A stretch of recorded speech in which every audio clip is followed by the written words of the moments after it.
তুমি কি জানো আমরা এখন এমন এক যুগে বাস করছি যেখানে সত্য ধীরে ধীরে হারিয়ে যাচ্ছে। এই যুগের নাম কলিযুগ। শাস্ত্র যেমন শ্রীমদ্ ভাগবত পুরাণে বলা হয়েছে, এই যুগ হবে অন্ধকার, প্রতারণা আর স্বার্থপরতায় ভরা। মানুষের মন হবে কঠিন। আজকের মানুষ সহজেই ভালোবাসা ভুলে যায়। স্বার্থ ছাড়া কেউ কাউকে গুরুত্ব দেয় না। কলিযুগে মানুষের সম্মান নির্ভর করবে টাকার উপর। গরিব হলে কেউ পাশে দাঁড়াবে না। বন্ধুত্ব, ভালোবাসা সবকিছুই লাভ ক্ষতির হিসেব হবে। ভালোবাসা আর নিঃস্বার্থ থাকবে না। অনেকেই ধর্মকে ব্যবহার করবে নিজের লাভের জন্য। সত্যিকারের ভক্ত খুঁজে পাওয়া কঠিন হবে। রোগ, দুঃখ, মানসিক চাপ সবকিছু বাড়তেই থাকবে।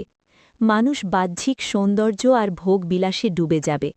সত্য কথা বললে মানুষ হাসবে, আর মিথ্যাকে সবাই গ্রহণ করবে।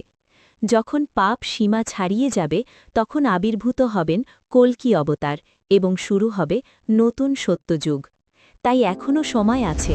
নিজেকে বদলাও, সত্যের পথে চলো, কারণ কলিযুগে একটাই পথ, ভগবানের নাম স্মরণ। ভিডিওটি ভালো লাগলে লাইক করো। এমন আরও ভিডিও পেতে সাবস্ক্রাইব করো পৌরাণিক কথা।